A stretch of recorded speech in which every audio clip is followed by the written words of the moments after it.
So, I've been thinking a lot about climate change lately, and it's kind of wild how it's become such a political hot potato. Absolutely. You know? It's like everyone agrees it's happening, but no one agrees on what to do about it. Right. And it's not just about the science anymore. It's about policies, economics, and everything in between. Why do you think it's so divisive? Well, it's like climate change is this massive puzzle, and everyone has a different idea of how to solve it. On one hand, you've got scientists saying we need urgent action, but on the other hand, there's debate over government intervention versus market solutions. Yeah, and then there's the whole balancing act between environmental protection and economic growth. It's a tricky situation. Totally.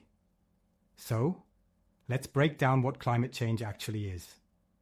Basically, it's long-term shifts in temperatures and weather patterns, mainly due to greenhouse gas emissions like CO2, methane, and nitrous oxide. And these gases trap heat in the atmosphere, leading to global warming. And the main culprits are burning fossil fuels, deforestation, and industrial pollution, right? Exactly. Plus, large-scale agriculture contributes by releasing methane. The effects are pretty alarming. Rising global temperatures, more frequent hurricanes, wildfires, droughts. It's affecting everything from sea levels to food production. It's pretty clear we need to act. But why is there such a hesitation on the political front? Well, it comes down to differing viewpoints. Liberals and progressives see it as an urgent crisis that requires strong government intervention. Things like strict environmental regulations and big investments in renewable energy. Right. They also advocate for global cooperation through agreements like the Paris Accord. And conservatives and libertarians? They tend to worry about the impact of these policies on economic growth. They prefer market-based solutions and are skeptical of extreme climate predictions. They're more focused on energy independence, including the use of fossil fuels and nuclear power. So, is there any middle ground? Actually, yes. Many politicians agree on the need to reduce emissions, but differ on how to achieve that. Some support carbon taxes or incentives for green energy rather than imposing strict regulations. Makes sense. It's about finding a balance. Speaking of government actions, what measures have been taken so far? Quite a few. For instance, cap-and-trade systems limit CO2 emissions and allow companies to trade pollution credits. Interesting. There are also fuel economy standards requiring cars to meet certain efficiency targets. And in some places, they're phasing out coal plants. And what are the pros and cons of these regulations? Well, the pros are pretty clear. They reduce air pollution and greenhouse gas emissions and encourage the development of cleaner energy technologies. Right. But the cons include potential increases in energy prices for consumers and the risk of industries relocating to countries with looser regulations, known as carbon leakage. That's a tough trade-off. It is. Then there's the investment in green energy.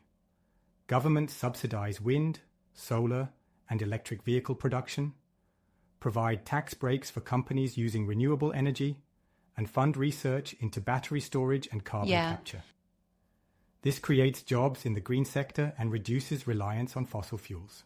But aren't there challenges with renewable energy reliability? Yes. Renewable energy isn't always consistent. Solar depends on sunlight, and wind energy depends on weather conditions. Exactly. Plus, there's the high upfront cost of infrastructure. What about international efforts like the Paris Agreement? Are they effective? They aim to be. The Paris Agreement sets global targets to limit warming to 1.5 degrees Celsius above pre-industrial levels. It encourages countries to reduce emissions and helps developing nations adapt through financial aid. But enforcement seems to be an issue, right? Countries can withdraw or fail to meet their targets. Exactly. There's no real enforcement mechanism. For example, the US left the Paris Agreement under the Trump administration and rejoined under Biden. It highlights how domestic politics can affect international commitments. So how does all this impact the economy? Well, there's a clear tension between job losses and job creation. Workers in the fossil fuel industry worry about losing their jobs if we phase out coal and oil. Understandable. However, the green energy sector is creating new jobs in areas like solar and wind energy. But are those new jobs accessible to the same people losing jobs in fossil fuels? That's a great point. The transition isn't always smooth, and retraining programs are essential to help workers shift into new industries. We need to support those affected by the changes. And what about carbon taxes? How do they play into this? Carbon taxes charge companies for their carbon emissions to incentivize lower pollution. Critics argue that these taxes can raise prices for consumers on fuel, electricity, and goods. It's another balancing act between environmental goals and economic impact. Then there's the cost of inaction versus the cost of action. Climate disasters are costing billions annually, but transitioning to green energy also requires significant investment. Exactly. It's like we're choosing between paying now or paying later. Yeah. Investing in prevention might save us from greater expenses due to disasters in the future. There's also a lot of misinformation out there complicating things. Definitely. Social media can spread fake news that creates confusion about climate science. Right. Sometimes corporations fund misleading studies to protect their interests. And what about the nuclear energy debate? Nuclear energy. Some see it as a clean and reliable source that doesn't emit CO2. Exactly. However, others are concerned about the risks of nuclear accidents and the issue of radioactive waste disposal. But with technological advancements, aren't we making nuclear energy safer? We are making progress, but public perception remains cautious. Understandably. There are also regulatory hurdles to consider. It's a complex solution that's not universally accepted. So, can climate policy be balanced to address these issues effectively? I think it can be, but it requires collaboration and compromise.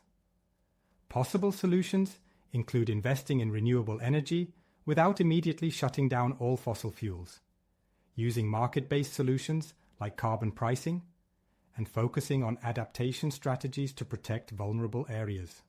Encouraging innovation while keeping energy prices stable is key. But the challenges are significant. Political divisions, economic concerns, and finding realistic solutions for developing nations. Absolutely. It's not easy, but the importance of addressing climate change can't be overstated. Agreed. If we can find common ground, we might be able to make meaningful progress. It's a global issue that requires a global effort after all. Exactly. And while there are no easy answers, continued dialogue and cooperation are our best hope. Yeah. We all have a stake in this. Well, this has been a really enlightening conversation. For sure. It's a complex topic, but talking about it is the first step. Hopefully, more people will join the discussion. Agreed. Thanks for diving into this with me. Anytime. Let's keep the conversation going. Definitely.